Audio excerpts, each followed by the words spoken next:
Greetings. We're going to talk a bit today about the origins of ecopsychology and also of its practice arm, ecotherapy. And in order to do that, I wanted to kind of get us in that place by reading you a couple of quotations from James Hillman, who, at least in some ways, can be considered an early proponent of bringing ecology and psychology together in a more consistent way. My practice, he's referring to his therapy practice, my practice tells me I can no longer distinguish clearly between neurosis of self and neurosis of world, psychopathology of self and psychopathology of world. Moreover, it tells me that to place neurosis and psychopathology solely in personal reality is a delusional repression of what is actually realistically being experienced. The world, because of its breakdown, is entering a new moment of consciousness. By drawing attention to itself by means of its symptoms, it is becoming aware of itself as a psychic reality. Let us imagine the anima mundi, the world soul, as neither above the world encircling it as a divine and remote emanation of spirit, a world of powers, archetypes, and principles transcendent to things, nor within the material world as its unifying panpsychic life principle. Rather, let us imagine the anima mundi as a particular soul spark, that seminal image which offers itself through each thing in its visible form. An analyst sitting in his chair all day is more aware of the faintest flickers of arousal in the seat of his sexuality than of the massive discomfort in the same seat brought by the chair. It's wrongly built back, its heat-retaining fabric, its resistant upholstery, and formaldehyde glue. His animal sense has been trained to notice only one set of proprioceptions to the exclusions of the psychic reality of the chair. A cat knows better. And then one final quotation. Recognition that the soul is also in the world may awaken us from the psychotherapeutic trance in which we pay $100 for an hour of subjectivism and no more than $19.95 for a beach chair in whose cold metallic arms and plastic lap reflection actually takes place day after day. James Hillman is nothing if not provocative. So ecopsychology is the parent field of ecotherapy, and as such, it has its own forerunners. One background, of course, is the environmental movement that began late 50s, early 60s. There was the publication of Silent Spring by Rachel Carson. That was a huge impetus. There was the image of Earthrise sent back on Christmas Eve, actually, 1968. A number of factors. All of these are backgrounds. The rise of systems theory in the 1950s. And then there's a particular platform that I want to mention that was particularly influential, and that has to do with deep ecology, which is a philosophy of how we relate to the natural world. And deep ecology got its start in 1972 when mountaineer and philosopher Arne Naess was at a conference in Bucharest, and he was giving a speech. And he made a distinction between shallow ecology, which focuses on quick fixes and solutions and things like how do we have less smoke in this area of the city and stuff like that, and deep ecology, which says we need to think about our relationship to nature at the systemic level. We need to look at the whole set of values and attitudes that we bring to how we relate to the natural world and let that guide our redesign efforts.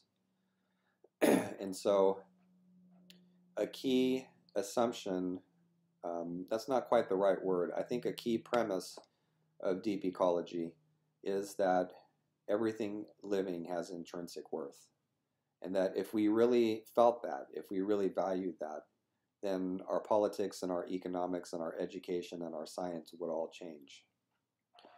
So George Sessions and Arne Naess went camping in California, and they decided while they were while they were out there in Death Valley to create a workable platform for deep ecology.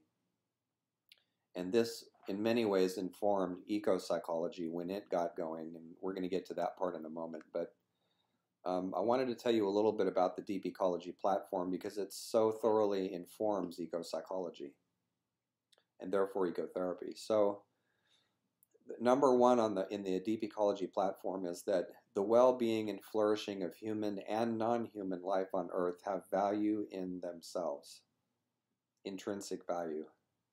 And these values are independent of the usefulness of the non-human world for human purposes. And the same with the richness and diversity of life on Earth. It too has its own intrinsic value. And humans have no right to reduce this richness and diversity except to satisfy truly vital needs. I'm going through them rather quickly. This is actually the fourth one. Present human interference with the non-human world is excessive, and the situation is rapidly worsening. And then the platform also talks about the need to decrease population, the need to change politics and economics, things like that. And then number 7 in the platform, the ideological change is mainly that of appreciating life quality, dwelling in situations of inherent worth, rather than adhering to an increasingly higher standard of living. There will be a profound awareness of the difference between big and great. And the last item on here, those who subscribe to the foregoing points have an obligation directly or indirectly to participate in the attempt to implement the necessary changes. Arnie Ness and George Sessions, 1984, Death Valley, California. And so deep ecology's 2 fundamental norms that are not reducible to others are 1, self-realization as opposed to ego-realization, with self being experienced as in connection with the natural world. So it's a wider sense of self than just me inside this piece of skin. Self-realization, the realization of all selves. And the second fundamental norm is biocentric equality. Biocentric equality that opposes anthropocentrism, in other words, only thinking about everything in human terms, as the heart of our problem with nature. And then Ness came up with a motto for this, simple in means, rich in ends. And the work in deep ecology continues. And many people who are associated with ecopsychology, like, for instance, her name just went right out of my head. Joanna Macy, what am I thinking about? Also consider themselves deep ecologists. So fast forward a little bit, a decade to the Bay Area in the 1990s. So there are deep ecologists there are psychologists there, ecologists. And among all these people, a small group got together in the East Bay, and they met with each other, and they asked each other, how come psychology and ecology aren't on speaking terms? Is it not obvious that psychology has everything to do with our relationship to the natural world? We evolved in it. It supports us. We are nature. Why do we not recognize this in psychology? Why does it so thoroughly ignore all that? And so out of that pattern of questioning arose the discipline of ecopsychology, which looks at precisely that intersection of ecology and psychology. So I have a couple of definitions of ecopsychology for you, and one of the original ones was created by Mary Gomes, who was part of that first group, and in fact she was the one who convened it. So if there is a mother of ecopsychology, it is certainly Mary Gomes. She is a teacher, an instructor, a professor at Sonoma State University, and when I started as a new instructor there, I actually had the privilege of sitting in on some of her ecopsychology classes, and it was marvelous. She's such a great instructor, so soulful in her way of using knowledge and practice to emphasize the nature connection that we all have. And so in revision in 1998, she gave a definition of ecopsychology, which was this. Ecopsychology has emerged over the past several years as an intellectual and social movement that seeks to understand and heal our relationship with Earth. It examines the psychological processes that bond us to the natural world or alienate us from it. We need to uncover ways to heal the culture as well as heal the individuals who live in it. Ecopsychology is essentially about becoming cultural healers. Another member of that original group was Lester Brown, who was also a contributor to the very first ecopsychology anthology, which was published in 1995 by Sierra Club Books. And so this is Lester Brown from his piece, Ecopsychology and the Environmental Revolution.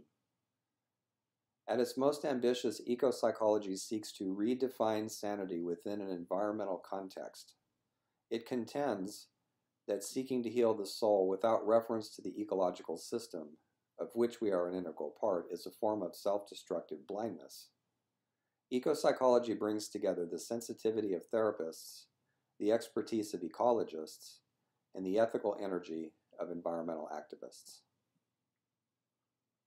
Now, Ted Rozak was also, he wasn't present at the very beginning, but he was part of the group later. He got brought in, and of course, those of us who know his name and work know him as a writer of the realities and vicissitudes of counterculture. And so, among many other things too, quite a prolific and brilliant writer. And so for a time he served as the spokesman for the early ecopsychologists and was one of the editors of the original anthology. And the title of that is Ecopsychology, Restoring the Earth, Healing the Mind. So he never actually practiced ecopsychology, but he was influential in its creation and in promoting it. And he wrote a book in 1992 about ecopsychology, and it was called The Voice of the Earth. It's an excellent book. So this is a definition that comes from that book. Ecopsychology holds that there is a synergistic interplay between planetary and personal well-being. The term synergy is deliberately chosen for its traditional theological connotation, which once taught that the human and the divine are cooperatively linked in the quest for salvation. The contemporary ecological translation of the term might be, the needs of the planet are the needs of the person. The rights of the person are the rights of the planet. Now, let me give you two more. One of them is from Andy Fisher, who wrote a book called Radical Ecopsychology. And in his words, ecopsychology is a psychological undertaking that essentially says, we too are part of nature. And then this last definition was put together by a number of people who practice ecopsychology. Robert Greenway, who was actually practicing it before there was a word for it. And by the way, nobody quite knows who coined the word. I talked to Ted Rozak about it before he passed away, and he thought that he might have, but he wasn't sure. He probably did, but Robert Greenway was actually practicing it. He was taking students out on nature excursions at least 10 to 20 years before that group ever met in the Bay Area. So he was doing ecopsychology, and he was calling it psychoecology. And they decided not to use that term because it sounded a little bit like psychoecology. So that got thrown out. But anyway, he was one of the people who created this definition along with Amy Alenzo, Jean Dilworth, Robert Worster, and Linda Bizel-Saltzman, and this was in 2007. So if there is a definition of ecopsych, it's probably this one. Ecopsychology is the effort to understand, heal, and develop the psychological dimensions of the human-nature relationship, psychological, biosocial, and spiritual, through connecting and reconnecting with natural processes in the web of life. At its core, ecopsychology suggests that there is a synergistic relation between planetary and personal well-being, that the needs of the one are relevant to the needs of the other. So, with the publication of the ecopsychology anthology, people began to actually practice ecopsychology. It started being taught. It took a while for it to take off. And so while it was in the process of taking off, I guess in some ways it's still in the process of taking off, Rozak put together for the group what he called the 8 principles of ecopsych. And so this is a parallel to the deep ecology platform that we just went through. So these are guiding principles, and I'll go through each of these. So principle number 1, repression of the ecological unconscious, the nature within, is the deepest root of collusive madness in industrial society. Repression of the ecological unconscious. Open access to the ecological unconscious is the path to sanity. One of the inspirations for this idea of an ecological unconscious was Freud's conception of the id, the it, the cauldron of instincts in the mind. But also it's obvious that we all have bodies and that they shape our consciousness. So ecological unconscious in the sense of we're all part of nature, but sometimes we repress that awareness. So principle 2 is the contents of the ecological unconscious excuse me, represent a living record of cosmic evolution, tracing back to the distant initial conditions in the history of time. Life and mind emerge from this evolutionary tale as culminating natural systems. So this principle links ecopsychology to cosmology. Principle 3 is, just as it has been the goal of previous therapies to recover the repressed contents of the unconscious, so the goal of ecopsychology is to awaken the inherent sense of environmental reciprocity that lies within the ecological unconscious. Ecopsychology seeks to heal the more fundamental alienation between the recently created urban psyche and the age-old natural environment. I actually saw this happen many times, and the one that's coming to mind at the moment is I was working with a woman, a student of mine, who grew up in urban settings and never even was in a natural park or near a lake or anything, just grew up in the city. And as part of her ecotherapy training, she was visiting the plants in the backyard of one of our instructors, and who was saying, all right, take leaves from this plant and mix them with this and mix them with that. And so she was making mulled tea in the kitchen. And suddenly the tears started running down her face. And I asked her if everything was okay. And she said, yes, I'm actually filled with joy right now and sadness, because I never realized what it actually feels like to reconnect like this with the abundance that's all around me. Or words to that effect. I don't remember exactly how she put it, but that was her experience of suddenly realizing that she was part of this green living world that she had spent her whole life ignoring, and that was a huge realization for her. So principle 4, for ecopsychology as for other therapies, the crucial stage of development is the life of the child. The ecological unconscious is regenerated as if it were a gift in the newborn's enchanted sense of the world. And there's more to this principle, but that's the gist of it. Oftentimes it makes a huge significant sense of our place in the world when we actually have even one encounter as children. I used to help manage the garden that I mentioned before in the East Bay and in the San Francisco Bay Area, and we used to have kids in the garden all the time, and some of them who grew up in suburban or urban settings were afraid to get dirty at first, but then that wore off in about 10 minutes, if that, and they had a wonderful play experience, and they helped us grow things and helped us compost, and but oftentimes people who become tremendous earth defenders are able to cite a single experience that was pivotal for them. And so Thomas Berry wrote a beautiful essay that you can find online, and it's called The Meadow. And it was a meadow that he grew up playing in, and it was a person to him. And he never lost the sense of connection to that meadow, and it informed all of his later ecological work. A lot of us have an experience like that. I have several. So principle 5, the ecological ego matures toward a sense of ethical responsibility to the planet that is as vividly experienced as our ethical responsibility to other people. It seeks to weave that responsibility into the fabric of social relations and political decisions.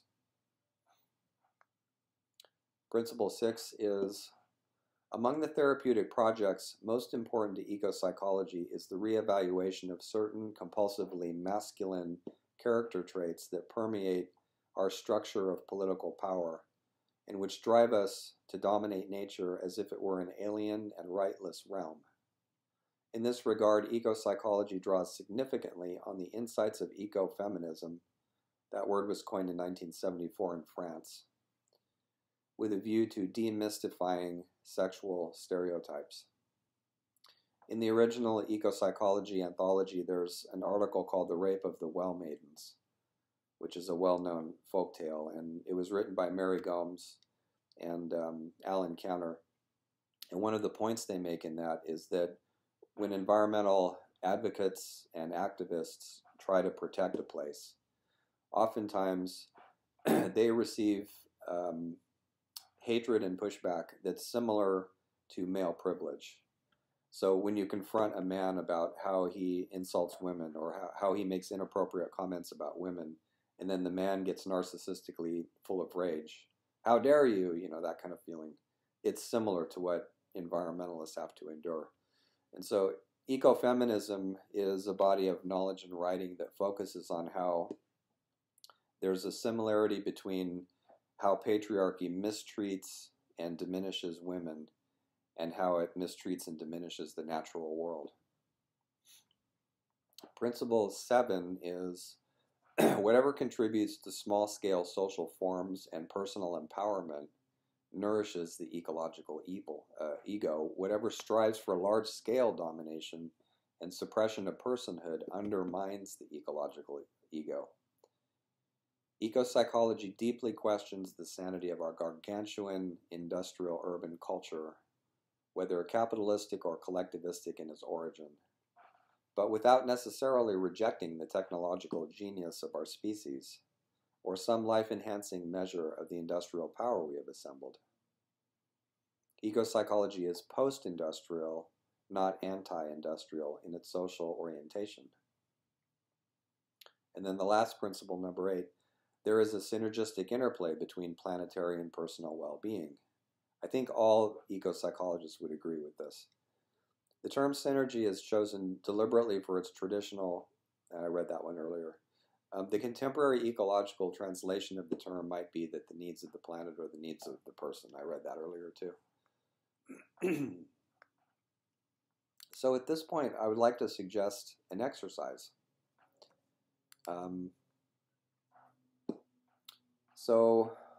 And this will bridge us into a discussion of some of the basic principles and ideas, concepts of ecopsychology, and that'll be the second part of our talk today. So before we do that, though, let's remember that we have bodies that are a part of nature.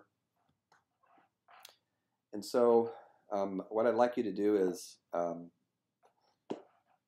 put your feet on the floor and close your eyes and just take a couple of deep breaths in and out.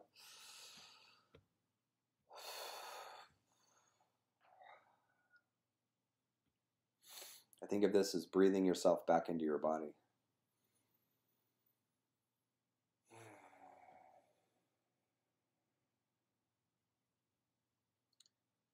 Maybe one more breath.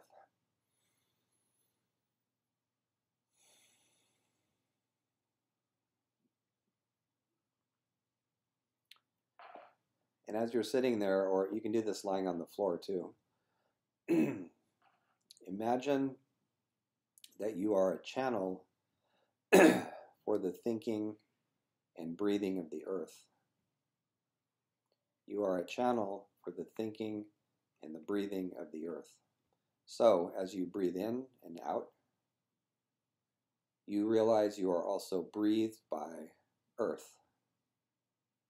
All beings are breathed by earth.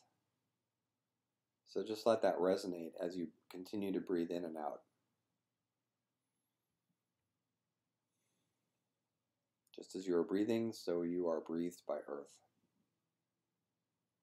All of the hunger, the pain, the catastrophe, but also all of the greatness,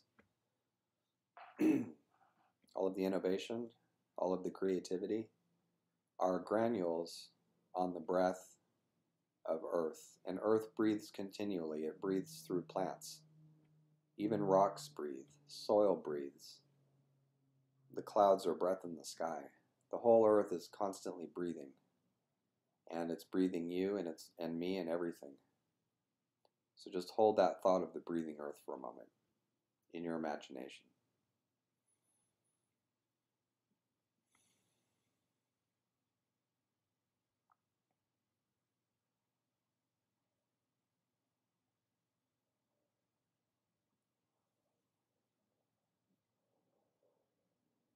The sounds you hear are part of the breathing of the Earth too.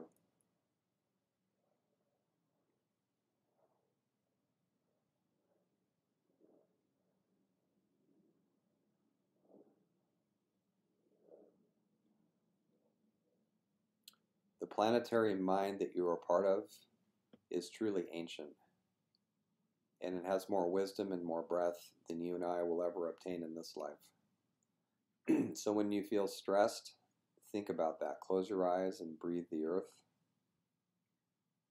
And one other thought too, keep your eyes closed or reclose them and just ask yourself this. What words does your body speak about doing this exercise? Where does it land in your body? As you breathe, you feel it in your lungs, in your heart. If you're laying it on the ground, you can feel the Earth holding you to the surface. Where does this land in the body? The body speaks all the time. It has a kind of speech that can be interpreted if we think of it symbolically. So what does the body say about our relation to Earth? So when we learn the body's language, we actually take a step toward learning Earth's, because the body is nature. So go ahead and open your eyes. This is an exercise that a little modified, but the original version of it comes from Joanna Macy's work, who I mentioned earlier. It's important as we do this sort of online education and instruction that we periodically go outside and renew our contact with what's actually out there. Even if it's just looking at the sky for a while, or if it's just being more in touch with our own body. It's so vital to keep doing that, because our relationship with nature, in whatever form it occurs, is a relationship. You know, the body isn't just a car that we drive ourselves around in, for instance. It's a piece of nature, and so are our emotions. So it's important, like any relationship, to constantly have the conversation going back and forth. When we wall ourselves out from as much of nature as we can wall ourselves out from, what we're kind of doing is we're a partner in a conversation who refuses to respond to anything. So we can undo that and actually get back in the conversation at any point.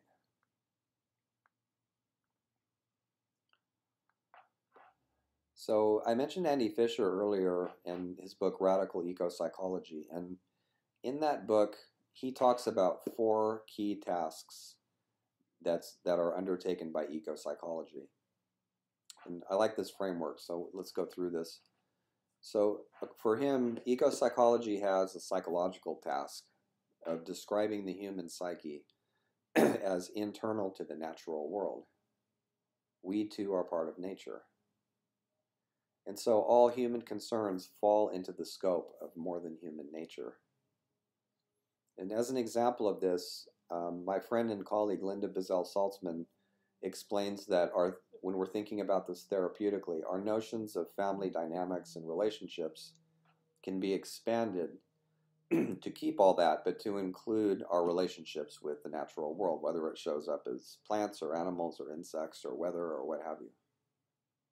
So ecopsychology for Andy Fisher has a philosophical task of moving beyond inner-outer dualism to realize that our qualities of mindedness and sentience derive from a minded and sentient world.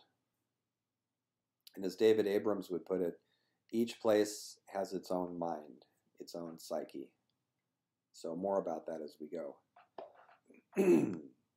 Ecopsychology has a practical task of forming practices and interventions aimed at creating life-celebrating society.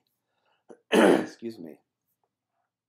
And ecopsychology has a political task of thoughtful criticism of social, institutional, and political practices that continue to encourage a nature-dominating mentality that's riddled with anthropocentrism and dualism.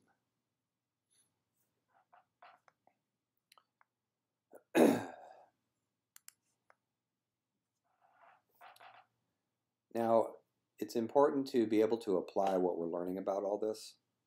And so one area that we can do that in is environmental crisis, and particularly global warming. So what I thought I would do is address some of that relationship between how the psyche functions and the reality of climate change. Excuse me. And specifically, I want to draw on psychoanalysis as part of this. Another way of saying this is that discussions about climate change and global warming bring up psychodynamic issues for people. And it's important to know this, especially if we're trying to raise awareness of what's happening on the planet and our responsibility for it and dealing with it. That when we try to do that, we bring up emotional issues in people. So it's important to know what those are. So here's just a quick bunch of examples. So when our relationship to the natural world is mostly one of consumption, then this actually corresponds to what Freud called the oral stage of development.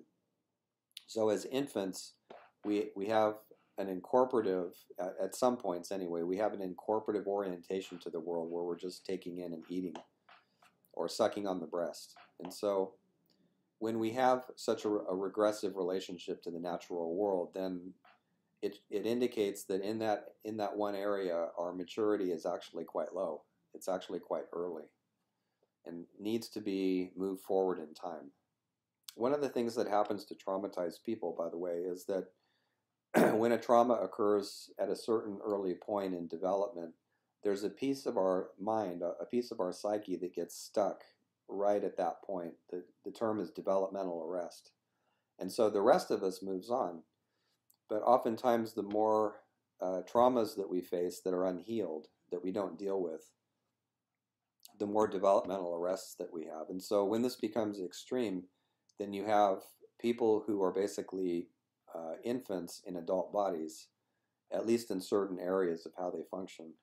Or you have entire societies that display infantile behavior toward the planet. So the way to heal some sort of regression is to grow up beyond it, to have elders around who can help you get past that. So I mentioned earlier cultural therapeutics, something that we need to design actually. So when we see culture and human activity as separate from the natural world, what we're doing there is a form of splitting. So we're not only compartmentalizing, we're actually splitting. And splitting splits the ego. It splits the sense of self as well. And so the way to heal splitting is to bring things back together. When I would do therapy, sometimes I would have clients who use splitting as a frequent defensive operation. And so there were certain people in their lives who they idealized, and then other people they hated. And if you've been in a relationship with somebody who begins by idealizing you and ends by hating you, you know exactly what I mean. That indicates splitting in the psyche. And so, and it can happen with the same person. So one time in therapy, for instance, you're working with someone and they're idealizing you, and you're the best therapist who ever lived and all that. And then the next session, you make an intervention that they don't like, and then they despise you. And so the therapeutic task in a situation like that is to remind them of these two extremes so they can hold both of them in consciousness, and then they won't be so extreme. And I've said things like, do you remember in the session that we had before where you were extremely angry with me and you made a number of comments that I was a poor therapist and this and that and this, and I'm wondering how well you remember that and if you can feel the emotions that you felt when that happened, because now you're in a place where you admire me and you think that I'm doing great work with you and all that, and that's fine. I like that. But you need to be able to hold both of those in your consciousness at once. So the same with earth and culture and nature. As part of the splitting, sometimes people go through a kind of nature conversion experience where they realize that nature is now numinous for them, and somehow nature begins to speak to them and to get under their skin more, and then they start idealizing the natural world. And it's important to realize that nature isn't just there to serve us.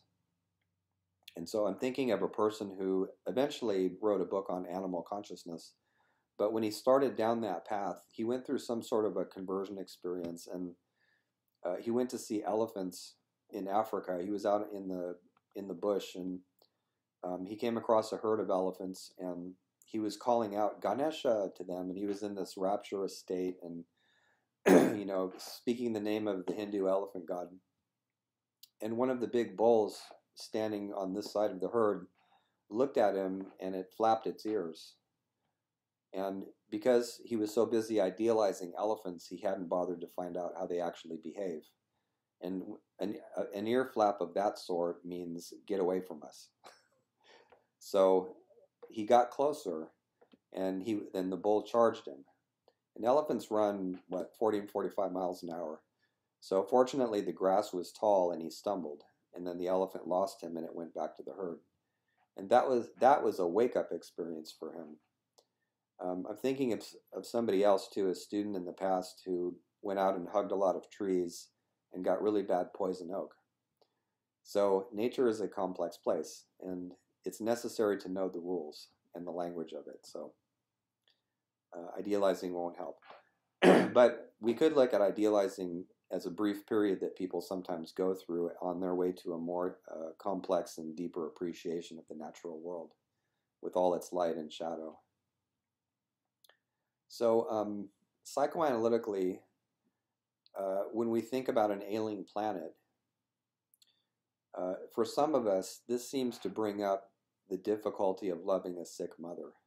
It's catastrophic when you're young, especially before a certain age, when you're really young, to have a parent who's ill.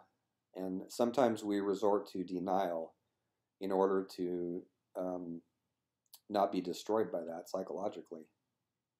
And so for some people, when we hear about, the earth is this and the earth is that, it can bring up that old analytically pertinent fear that, mom is sick and we can't have that, right? There's also things like Melanie Klein in Object Relations Psychology talking about the fear of the poisoned breast. That's something that comes up too. What else this can bring up is when we think about planetary troubles, it can indicate what Donald Winnicott, the analyst, would call a collapse of the holding environment, and bring back a lot of early fears about not being held enough by our caregivers. And instead of being a safe place, Earth then becomes a dangerous place, and that brings up certain feelings too. In some people who are environmental advocates, one can see that their ideology has them. They don't have their ideology has them. And then they become judgmental and even vicious when you don't agree with their ideology. It's a form of green Puritanism in a way. And so an analytic way of understanding that is that they have a superego problem. That they, instead of having an internalized parent who does this, they are an internalized parent who does this. And of course that's completely ineffective, except to people who already share your beliefs. So, and it's also not good self-care. Sometimes when people are in a state of hyper individualism where um, they make a kind of cult of self reliance and they pretend that they don't need other people, to be reminded that we're all interdependent with the natural world can be a wound to their ego, and it can arouse anger in them or other kinds of defensive operations. So that's something to be aware of. In general, the more hyper individualistic and hyper masculine our worldview is, the more difficult it is for us really to understand how deeply involved we are in the natural world because it feels invasive. So that's something to be aware of. The idea that the experts will solve problems like climate change is another form of regression. It's the child position, leaving it up to the adults. Dissociation, the problem is over there. It's those people have the problem. We don't have it over here. That is a form of splitting as well. Also, sometimes there's a kind of psychology that we could think of as techno-redemption, where instead of having a messiah, we believe, or a savior, we believe that technology is going to be our savior and that it will get us out of all the problems that we now face. And it certainly can help. I mean, I read the tech news, and I always love it when I see something new about carbon capture technology or the efficiency of solar has just increased and stuff like that. I think that's all great. So the issue isn't whether the tech can help. It can, depending on what the consequences of it are, which in some ways we can never know until we actually test it out a little bit. But that's not what I'm talking about. The psychology here is that we think that technology is the savior. That can be problematic, especially when we think about the fact that by and large, our misuse of technology largely got us into climate change to begin with. So that's something to be aware of. So 2 suggestions about all this, and then I'm going to discuss some key ideas in ecopsychology, and then we'll finish with that. 2 ideas about all this. One is that, as we can see, there's a lot of psychology that we bring to how we react to what's happening on our planet, whether it's global warming or a local problem or what have you. And so there needs to be some sort of reimagining of what therapeutic and healing contact can be so that we can move past some of this. So that's the first idea. And ecopsychology and ecotherapy are stepping up to that. They're the fields that are telling us we need to envision this kind of healing in new ways, and new collective ways especially, because it's too much for an individual to process by themselves. And so one suggestion I would make is that as we deal with these kinds of realities, and I'm not going to continue to bring them up, we're going to go in many different directions as we go forward, but since we're facing them at the moment, I want to say that it's important not to do it alone. And I was invited some years ago to watch an evolution of the climate awareness slideshow that Al Gore originally rolled out. And the person showing it was one of the people he had trained. And about 95% of it was bad news. Very vividly depicted facts and images and video and all the rest of it. And then there was a little bit at the end about how people are stepping up to our responsibility to bring renewal to all of this. And I would suggest that renewal be a key image, a key archetypal image to keep in mind as a task for our species right now. Resurrection in a way, if you put it religiously, but renewal is a good way of thinking of it too. And so one of the things I mentioned to the presenter, he was asking for feedback. And I said, because of the way the mind defends itself, if you give people this level of catastrophic bad news, it'll just bounce right off their defenses and they'll feel number and more dissociated than if you had never told them anything, which of course we don't want. So he asked for a suggestion, and I said, what we need to do is form containers where we're with each other hearing about how we feel about all this. And I've done that kind of work in the classroom and also at public events. And when you have such a container of empathic people who know what the issues are and can just be with you, They don't have to make any kind of special intervention or anything. It's just like a holding environment. And oftentimes people who are kind of new to this information, they'll go through anger or fright or anxiety or hopelessness or all of them in different orders. But they move through it fairly quickly, at least in my experience. And then they come out the other side and they say, well, what wisdom can I find in all this? How can I make this, knowing all this, part of my path moving forward? And then a different conversation begins. So I've been using the word heartstead rather than homestead for these kinds of groups where you can process things about this. And the great advantage of a heartstead is you can just create it anywhere. You don't need land, unlike a homestead. So if we're going to work with this level of crisis, then we need containers so that we can do it properly. And then the other thing I would point out about all this is that the old stories that we tell ourselves about human nature and about our relationship to Earth and cosmos, the old stories aren't working to help us deal with all this. So we need new stories, and that's exciting. This is an opportunity to re-envision and reimagine our relationship, not only to ourselves, but to each other, to our planet, to all the other creatures that are on the planet, and to find wisdom in all of this flux. And I think that's quite exciting, actually. So let's finish by looking at some key ideas from ecopsychology. And these ideas all have at least one thing in common, which is they all call for a wider, deeper, and more embedded ecological self. To find wisdom and meaning and purpose in life today with all the complexities that we face, not just ecological ones, but just modernity and postmodernity, it can be strengthening to address the sense of self itself.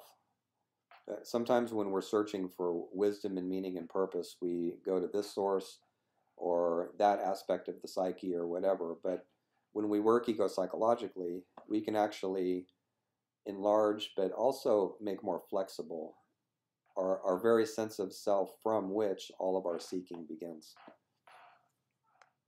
So I mentioned already the idea of the ecological unconscious. So, and this is the idea that below the personal unconscious, where we have all of our shadows and complexes and things like that, that there's a permanent psychic bond with the natural world.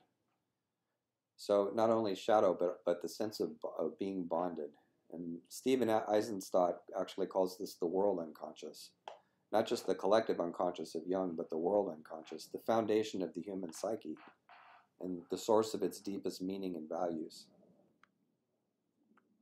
So another concept, ontogenetic crippling, is Paul Shepard's term for the psychological immaturity that results from being disconnected from the natural sources of our humanness. And Shepard's rather controversial argument, although it's received some research support as of, I think it was last year, his argument is that animals helped us evolve. By being with the animal other, we get a greater sense of our own humanness. And I think anybody who's had a pet that you really bond with can understand that. I grew up with a cat who died when I was, 8, 10, something like that. And he was my buddy through a lot of stress and strain at home that I grew up in. And oddly enough, I don't remember what his original name was, but as a toddler, I insisted that he be named Tommy. And my parents went, oh, okay, then his name is Tommy. And if you look up the etymology of Thomas, it means twin. So Paul Shepard's idea is that the more we are around non-human animals, the more we get a sense of the diversity of life. And it's a visceral sense. It's not just a conceptual sense. So we're going to be talking at some point about animal-assisted therapy, and I think that's one of the healing aspects of that. So recent anthropology, the work of Pat Shipman and Barbara King, they wrote an article called How Animals Made Us Human. That would be a source for this too. Another concept, this one comes from cellist Glendinning, and it has to do with what she calls original wounding, which means the radical separation from the natural world that occurred way back during the agricultural revolution in the Neolithic, and that this actually wounded us somehow, that it left a permanent wound in us. Well, not permanent because we can work with it, but that there's actually a historical legacy of wounding that has continued forward in time.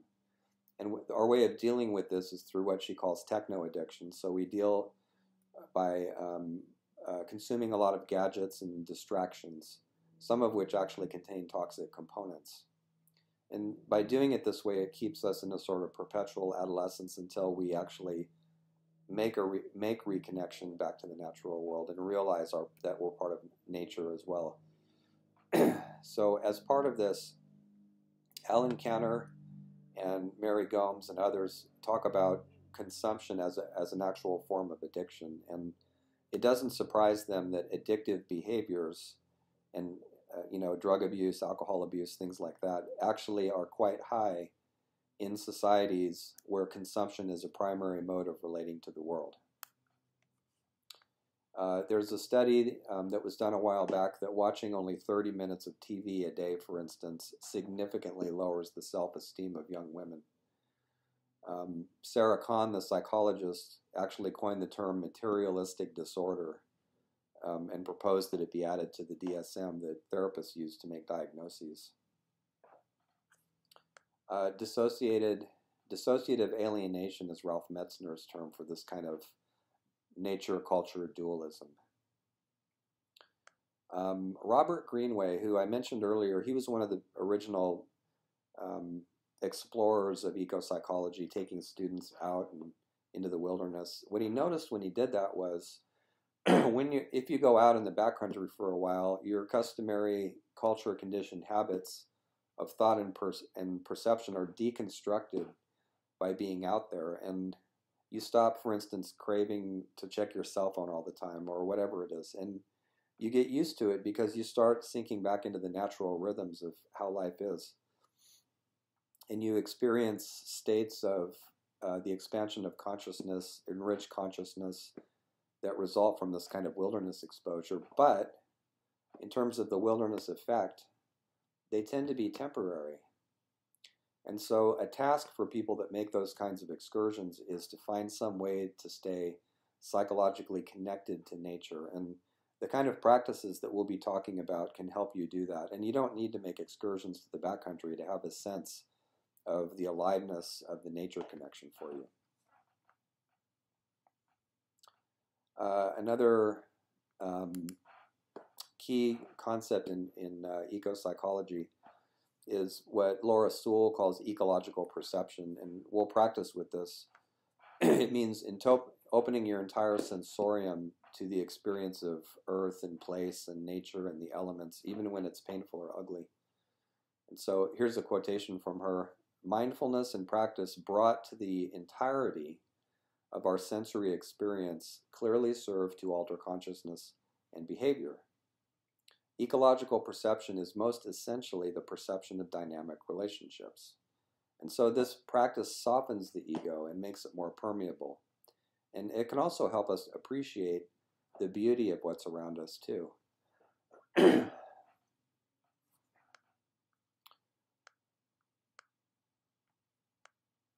I've mentioned that in the eco-psychological way of holding things, that self and world heal together.